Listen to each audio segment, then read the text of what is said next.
लोग बहुत ज़्यादा कंसर्न है इस बात के बारे में कि क्या पाकिस्तान में कुछ ऐसे ग्रुप ऑफ पीपल्स एग्जिस्ट करते हैं या कुछ ऐसे इंडिविजुअल जो हैं वो एग्जिस्ट करते हैं कि जिनको FBI कानूनी लिहाज से वो नहीं पूछ सकता, उनकी इनकम के बारे में,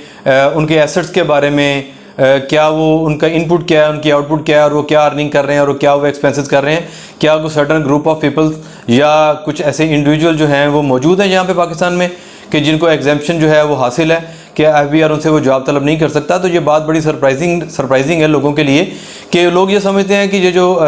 लॉ ऑफ लैंड है वो सब पे एप्लीकेबल है, तो डेफिनेटली उन लोगों पे भी एप्लीकेबल है, लेकिन लॉ में कुछ एग्जेम्पशंस अवेलेबल होते हैं। बाज़ औक़ात ये होता है कि कुछ ऐसी इनकम्स हैं कि आपको उस पर कम टैक्स पड़ता है, कुछ सर्टन काम है, कुछ सर्टन जो वे ऑफ वर्क है, अगर आप वो अडॉप्ट करते हैं तो FBI आपको कंसेशन देता है उस इंडस्ट्री को प्रमोट करने के लिए। लेकिन एक ऐसी कैटेगरी भी जो है वो एग्जिस्ट करती है कि जिसको FBI डायरेक्टली उनको वो क्वेश्चन नहीं कर सकता, वो इन क्वेश्चन नहीं आते कि आपके पास कितनी प्रॉपर्टी है या आपकी वो अर्निंग कितनी है। ये इस सारी बात को समझने के लिए सबसे पहले आपको एक चीज़ को अंडरस्टैंड करना पड़ेगा कि एक फ़र्क होता है रेजिडेंट का और नॉन रेजिडेंट का। अब जो एक लेमैन है, जो एक आम आदमी है, जो कानून को उस तरीके से नहीं समझता, उसके मुताबिक जो है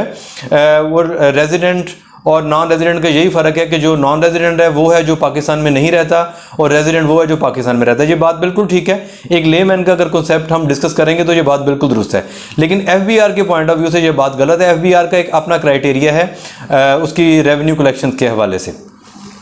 ये जो साहब आपको नज़र आ रहे हैं ये दुबई में बैठे हुए हैं, पीछे आपको बैकग्राउंड में भी नज़र आ रहा है, तो ये इससे ये साबित हो रहा है कि ये जो ओवरसीज़ पाकिस्तानी है ये पाकिस्तान में नहीं है। लेकिन ये बिल्कुल ज़रूरी नहीं है कि ये नॉन रेजिडेंट की कैटेगरी पे पूरे भी उतरते हों, क्योंकि इसका जो क्राइटेरिया है वो डिफरेंट है। वो क्राइटेरिया जो मैं आपको बता देता हूँ, FBR हमारा जो फेडरल बोर्ड ऑफ रेवेन्यू है वो ये कहता है कि अगर कोई भी इंडिविजुअल जो है वो 183 डेज़ पाकिस्तान में रहता है तो वो रेजिडेंट हो जाएगा, और बाकी के वो जो दिन है जो 182 डेज़ है अगर वो पाकिस्तान से बाहर रहता है तो फिर भी वो रेजिडेंट है पाकिस्तान का। और अगर कोई आदमी जो 183 डेज़ है वो पाकिस्तान से बाहर रहता है तो वो नॉन रेजिडेंट है। अब इस बात से कोई ताल्लुक नहीं है कि आपके पास किस मुल्क की नेशनैलिटी है, आप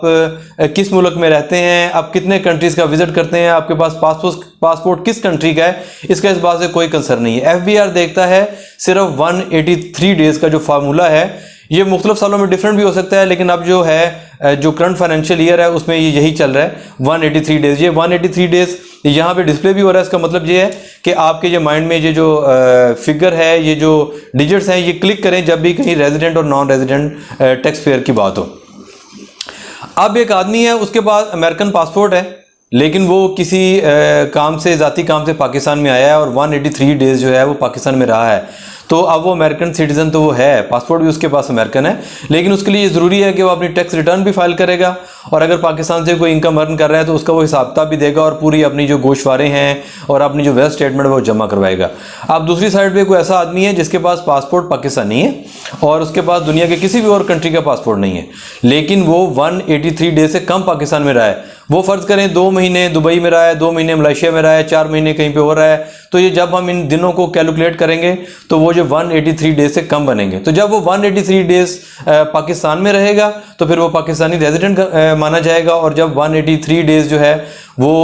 बाहर रहेगा, पाकिस्तान की जो पॉलिटिकल बाउंड्रीज़ हैं वहाँ से वो एग्जिट कर जाएगा, तो फिर उस पर जो सारी चीज़ें वो एप्लीकेबल नहीं होंगी। यानी लॉ ने हमें ये एग्जेम्पशन दी है कि कोई भी ऐसा आदमी जो 183 डेज़ जो हैं वो पाकिस्तान में गुजार लेगा, तो इस बात से कंसर्न नहीं है कि उसके पास नेशनैलिटी, पासपोर्ट या वो क्या चीज़ है, वो उसको पाकिस्तान का टैक्स भी देना पड़ेगा अगर वो उस कैटेगरी में फॉल करता हो तो। और अगर कोई भी आदमी उसके पास पासपोर्ट पाकिस्तानी है और वो शायद ज़िंदगी में पहली बार बाहर गया है लेकिन वो 183 डेज से कम पाकिस्तान में रहा है, तो उसके लिए ज़रूरी नहीं है कि वो अपनी इनकम का हिसाब किताब भी जमा कराए और जो वेल्थ स्टेटमेंट है वो भी जमा कराए। तो ऐसे ही हमारे बहुत सारे जो दोस्त हैं जो ओवरसीज़ पाकिस्तानीज़ हैं, तो उनकी जब हम टैक्स रिटर्न फाइल करते हैं तो फिर हम देखते हैं कि नंबर ऑफ़ डेज़ हम काउंट करते हैं कि पाकिस्तान में वो कितने दिन रहे हैं। अगर तो 183 डेज से वो कम पाकिस्तान में रहे हैं तो हम उनकी जो टैक्स रिटर्न है वो as a non resident file करते हैं। उसमें हमें उनकी जो इनकम है, जो उनकी प्रॉपर्टी है, उसकी डिस्क्रिप्शन हमें जमा नहीं करवानी पड़ती, क्योंकि FBR उसको पूछता ही नहीं है। और सपोज़ अगर कोई कमिश्नर आपको ये नोटिस कर भी देता है कि आप अपनी हर चीज़ जमा करवाएं, तो उसका हम ये रिप्लाई कर देते हैं कि ये बंदा इस कैटेगरी में, इस क्राइटेरिया पे फॉल ही नहीं करता। ये वो एक एग्जेम्पशन है या एक ये कह लें कि एक रिलैक्सेशन है जो हमारा ये जो फेडरल बोर्ड ऑफ रेवेन्यू है वो उनको देता है कि जो लोग भी बाहर काम करते हैं। उसके पीछे रीज़न ये है कि आप एक और फार्मूला भी है, इसमें साथ रीज़न भी बयान हो जाएगी और फार्मूला भी बयान हो जाएगा कि जो लोग भी बाहर से इनकम अर्न करते हैं वो ज़ाहिर बाहर ही वो टैक्स दे देते हैं, और उस पैसे से अगर वो पाकिस्तान में प्रॉपर्टी खरीदते हैं तो उनको पाकिस्तान में कोई भी जवाब नहीं देना पड़ेगा। सिर्फ शर्त यही है कि 183 डेज़ का जो फार्मूला है उसको माइंड में रखें, और 183 डेज से जो कम है वो अपना क़याम वो पाकिस्तान में मुमकिन बनाएं, तो उन्हें अपनी जो है इनकम जो है वो भी डिक्लेयर नहीं करनी पड़ेगी, उनको जो एसेट्स हैं वो भी डिक्लेयर नहीं करने पड़ेंगे। हाँ, अलबत्ता इसमें एक चीज़ है कि अगर वो लोग बाहर से तो पैसे कमा रहे हैं लेकिन साथ अगर पाकिस्तान में भी कोई बिज़नेस कर रहे हैं तो फिर उनका सिनेरियो थोड़ा सा डिफरेंट हो जाएगा। लेकिन सिर्फ इस वजह से कि वो पाकिस्तान में प्रॉपर्टी रखते हैं या उनके पास गाड़ियाँ हैं या वो जायदाद हैं तो उनके लिए एफबीआर मैंडेटरी नहीं है। एफबीआर उनके लिए मैंडेटरी नहीं करता कि वो अपनी सारी चीज़ें जो हैं वो जमा करवाएं और एफबीआर को अपनी हर एक चीज़ का हिसाब दें, और अगर एफबीआर पूछे भी तो उसका रिप्लाई दिया जा सकता है कि मैं इस कैटेगरी में फॉल नहीं करता। तो ये एक कैटेगरी थी जो कानून के मुताबिक